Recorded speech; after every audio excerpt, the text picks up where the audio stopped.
नमस्कार. S G kitchen Marathi तडका ह्या आपल्या चॅनलमध्ये आपल्या सर्वांचे स्वागत करते. मैत्रिणींनो, आज आपण बनवणार आहोत कारल्याची भाजी, पण थोडी हटके अशा पद्धतीने आपण ही बनवणार आहोत. तर आपल्याला ही हळद आणि मीठ लावून ठेवण्याची गरज नाही किंवा तेलामध्ये तळून घ्यायची गरज नाही का भाजून घ्यायची गरज नाही. आपण ही डायरेक्ट आपण भाजी करणार आहोत. तर हे अशा प्रकारे चकत्यामध्ये न कट करता आपण ही अशा प्रकारे कट करून घेणार आहोत लांब लांब फोडीमध्ये. आणि आता इथे लसूण ठेसून घ्यायचा आहे.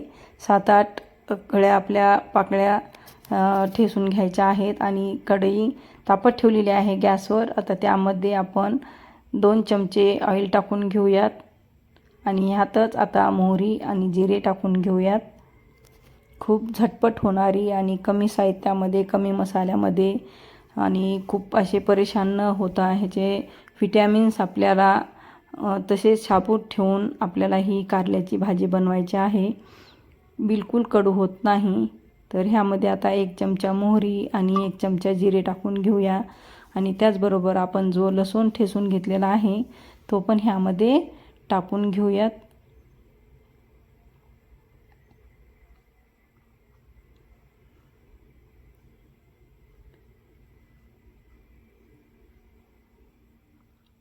हे पहा, अशा ब्राऊन कलरला लसूण आला की आपण ह्यामध्ये ह्या फोडी टाकून घ्यायच्या आहेत.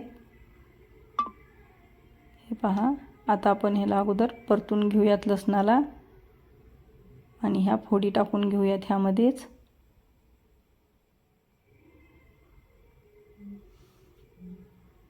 तुम्ही जर चकत्यामध्ये जर कट करत असाल तर तसे पण करू शकतात.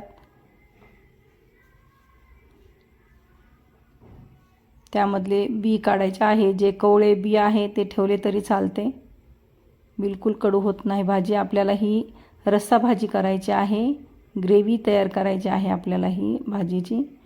हे पहा, आपण ह्यामध्ये आता ह्या फोडी टाकून घेऊयात आणि मिक्स करून घेऊयात.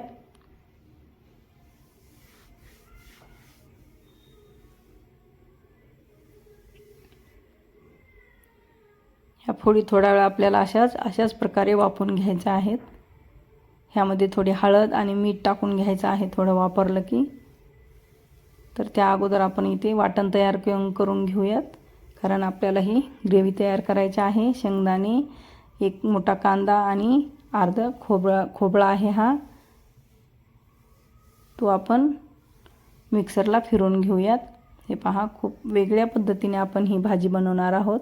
तर इथे मिक्सरला एक वेळेस फिरवून घेतलेला आहे. आता ह्यामध्येच आपण बाकीचे मसाले टाकून घेऊयात. खूप बेसिक मसाल्यापासून आपण ही भाजी बनवणार आहोत. तर ह्यामध्ये आता आपण अर्धा चमचा हळद टाकून घेऊया. आपल्याला जसे लागल आवडीनुसार तसे आपण ह्यामध्ये लाल तिखट टाकून घेऊयात.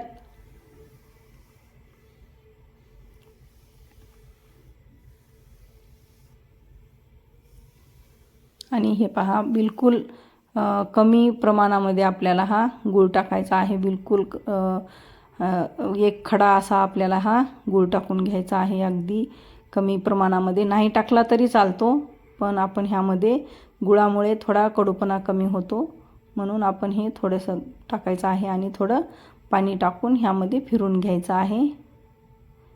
एकदा मिक्सरला फिरून घेऊयात आपण. हा, आता आपल्या फोडी मस्त वापरलेल्या आहेत. ह्या अशा प्रकारे झाल्या की आपण ह्यामध्ये आणखीन थोडीशी हळद टाकून घेऊया, अर्धा चमचा, आणि चवीनुसार मीठ टाकून घेऊया. मिक्स करून घेऊया. आणि पुन्हा आपल्याला थोडंसं हळद वापरू द्यायची आहे, म्हणजे वास येत नाही हळदीचा. तर हे स्लाइसमध्ये मी टमॅटो कापून घेतलेला आहे, तो पण आपण ह्यामध्ये टाकून घेणार आहोत. दुसरं चिंच वगैरे आपण ह्यामध्ये वापरणार नाहीत. त्यामुळे आपण इथे 1 टमॅटो मोठा कट करून घेतलेला आहे, तो ह्यामध्ये टाकून मिक्स करून घेऊयात. आणि पुन्हा आपल्याला हे झाकून ठेवायचं आहे, वापरून घ्यायचं आहे. अशाच प्रकारे आपण ह्या फोडी मऊ होईपर्यंत वापरून घ्यायच्या आहेत. आणि आता जो आपण मसाला तयार करून घेतलेला आहे, ही खूप वेगळी पद्धत आहे. तुम्हाला यूट्यूबला कुठंच भेटणार नाही अशी पद्धत. आणि भाजी पण इतकी मस्त होती ना, तुम्ही एक वेळेस नक्की ट्राय करा. मी तुम्हाला गॅरंटी देते की तुम्ही पुन्हा पुन्हा अशाच प्रकारे भाजी करणार. तर ही पहा, ह्या मसाला आपण ह्यामध्ये टाकून घेतलेला आहे, जो आपण वाटण तयार केलेलं आहे ते, आणि ह्यावर मिक्स करून घेऊयात. हे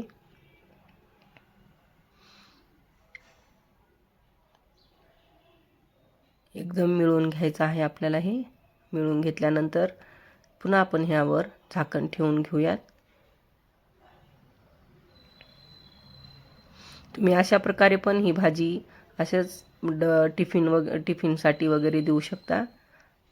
आता मस्त आपण वापरून घेतलेलं आहे आणि त्याच मिक्सरच्या भांड्यामध्ये पाणी टाकून, थोडेसे पाणी टाकून आपण ह्यामध्ये टाकून घेऊयात. ग्रेव्ही जास्त तुम्हाला पातळ करायचं असेल तर तुम्ही जास्त पाणी वापरू शकता. इथे मी खूप कमी पाणी वापरलेलं आहे, कारण मला ही अशीच घट्ट ठेवायची होती भाजी. ही पहा, अशा प्रकारे मस्त ही भाजी होती. ह्यावर कोणताही मसाला एक तुम्ही टाकू शकता किंवा गरम मसाला, घरी बनवलेला मसाला टाकू शकता.